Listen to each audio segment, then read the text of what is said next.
बहुत पुरानी बात है। एक गांव में एक बूढ़ा और बुढ़िया रहते थे। वे दोनों बड़े दुखी थे क्योंकि उनके बच्चे नहीं थे।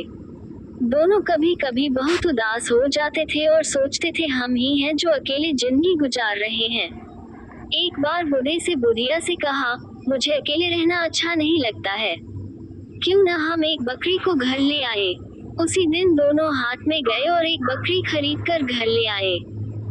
4 कौड़ी में वह बकरी खरीद कर आए थे, इसीलिए वे बकरी को 4 कौड़ी नाम से पुकारते थे।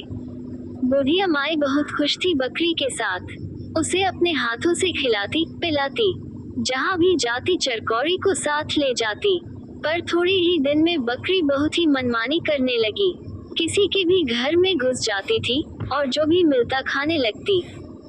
आसपास रहने वाले बहुत तंग हो गए और घर आकर बकरी के बारे में बोलने लगे। बूढ़े बाबा को बहुत गुस्सा आने लगा। बूढ़ी माई को कहने लगे इस बकरी को जंगल में छोड़कर आए। बुढ़िया ने कहा, ये क्या कह रहे हो? ऐसा करते हैं, राउत के साथ उसे जंगल में चरने के लिए भेज देते हैं। बकरी चराने वाले राउत के साथ बकरी जंगल जाने लगी। लेकिन थोड़े ही दिन में राउत भी बहुत तंग हो गया। 4 कौड़ी उसका कहा जो नहीं मानती थी। उसने बकरी को चराने ले जाने से इनकार कर दिया। बकरी फिर से घर में रहने लगी और अब उसे बच्चे हो गए और बच्चे भी सबको तंग करने लग गए। अब बुढ़िया भी परेशान हो गई। उसने कहा, मैं और इनकी देखभाल नहीं कर सकती। बूढ़े बाबा ने बकरी और उसके बच्चों को जंगल में छोड़ दिया। बकरी और उसके बच्चे खिरमिट और हिरमिट जंगल में घूमने लगे, फूल पत्ते सब खाने लगे। एक दिन अचानक एक बाघिन से मुलाकात हो गई। बाघिन खिरमिट और हिरमिट को देख रही थी और सोच रही थी कब इन दोनों को खाऊंगी। बाघिन को देखकर बकरी को समझ में आ गया कि बाघिन क्या सोच रही है। बकरी को बहुत डर लगा, पर हिम्मत करके वह बाघिन के पास गई और अपना सर झुकाकर उसने कहा, दीदी प्रणाम। अब बाघिन तो बहुत अचंभे में पड़ गई। ये बकरी तो मुझे दीदी कहकर पुकार रही है, उसके बच्चों को कैसे खाऊं? बाघिन ने कहा, तू कहाँ रहती है? बकरी ने कहा, क्या कहूँ दीदी, रहने के लिए कोई जगह ही नहीं है हमारे पास। बाघिन ने कहा, तो तेरे पास रहने के लिए कोई जगह ही नहीं है? ऐसा कर, मेरे साथ चल, मेरे पास 2 मांद है, एक में तू अपने बच्चों के साथ रह जा। बकरी बड़ी खुशी से बाघिन के पीछे पीछे चल दी। उसे पता था बाघिन दीदी संबोधन से बड़ी खुश हुई थी और अब वह उसके बच्चों को नहीं खाएगी। बाघिन के मांद के पास दूसरे मांद में अपने बच्चों के साथ बकरी खुशी से रहने लगी। बाघिन भी उसे तंग नहीं करती थी।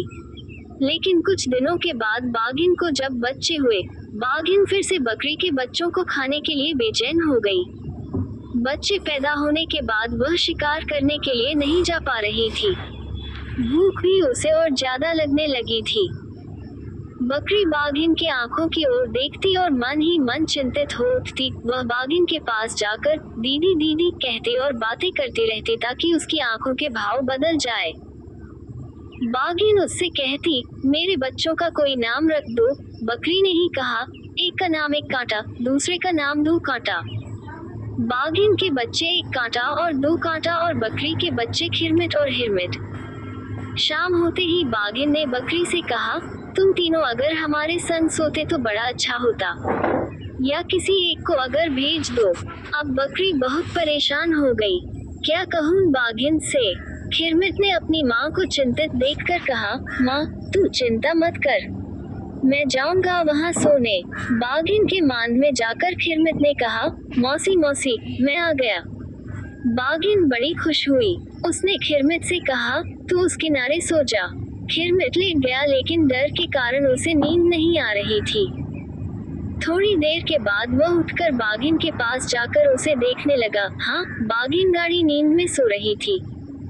खिरमिट ने धीरे से एक कांटा को उठाया और अपनी जगह उसे लिटाकर खुद उसकी जगह में लेट गया। जैसे ही आधी रात हुई, बाघिन की नींद खुल गई। वह मांद के किनारे धीरे धीरे पहुंची और आंखों तब भी नींद रहने के कारण ठीक से नहीं देख पा रही थी, पर उसने तुरंत उसे खाकर सो गई। जैसे ही सुबह हुई, खिरमिट ने कहा, मौसी मैं अब जा रहा हूँ। बाघिन चौंक गई। खिरमिट जिंदा है तो मैंने किसको खाया? वो तुरंत अपने बच्चों की ओर देखने लगी। कहाँ गया मेरा एक कांटा? बाघिन गुस्से से छटपटा रही थी। उसने कहा, आज रात को आ जाना सोने के लिए। उस रात को जब खिरमिट पहुंचा सोने के लिए, उसने देखा बाघिन अपनी पूंछ से 2 कांटा को अच्छे से लपेट कर लेटी थी। अब खिरमिट सोच में पड़ गया।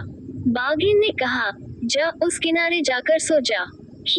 मिट उस किनारे जाकर लेट गया, लेकिन उसे नींद नहीं आ रही थी।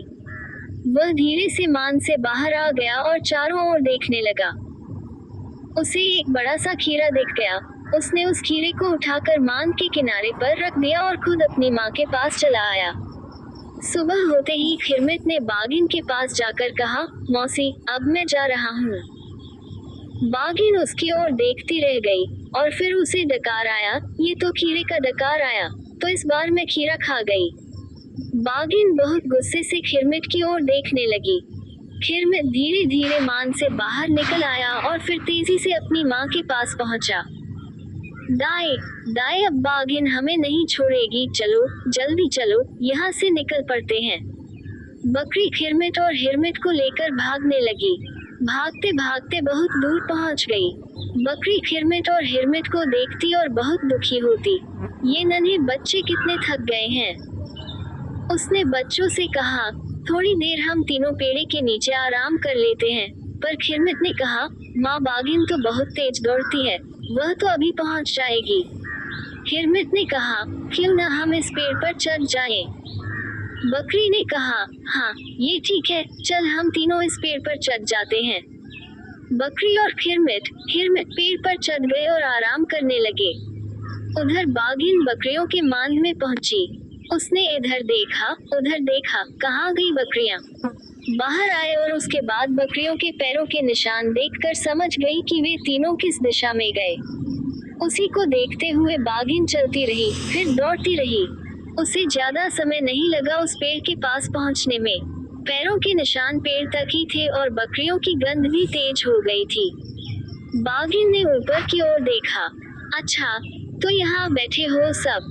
बाघिन ने कहा, अभी तुम तीनों को मैं खा जाऊंगी, अभी ऊपर आती हूँ। खिरमिट और हिरमिट तो डर गए, डर के माँ से लिपट गए। बकरी ने कहा, अरे डरते क्यों हो? जब तक हम पेड़ के ऊपर बैठे हैं वो बाघिन हमें खा नहीं सकती। अब खिरमिट के मन में हिम्मत हुआ, उसने कहा, दे तो दाई सोने का डंडा। बाघिन ने सोचा, पेड़ के ऊपर बकरी के पास सोने का डंडा कहाँ से आएगा? बाघिन ने कहा, सोने का डंडा तुझे कहाँ से मिला? बकरी ने कहा, हिरमिट, ये ले डंडा। ये कहकर बकरी ने ऊपर से एक डंडा फेंका। बाघिन की पीठ पर वह लकड़ी गिरी। बाघिन ने सोचा, डंडा तो डंडा ही है, चोट तो लगती है। वो वहाँ से हट गई, लेकिन पेड़ के आसपास ही रही। अब बकरी कैसे अपने बच्चों को लेकर नीचे उतरे? बकरी मन ही मन बहुत परेशान हो रही थी।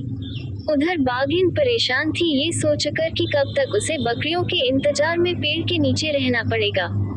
तभी बाघिन ने देखा वहाँ से 3-4 बाघ जा रहे हैं। सबसे जो बड़ा बाघ था उसका नाम था बंदुआ। बाघिन बंदुआ के पास गई और उस पेड़ की ओर संकेत किया जिस पर बैठी थी बकरियां। बंदुआ तो बहुत खुश हो गया। वह अपने साथियों को साथ लेकर पेड़ के नीचे आकर खड़ा हो गया।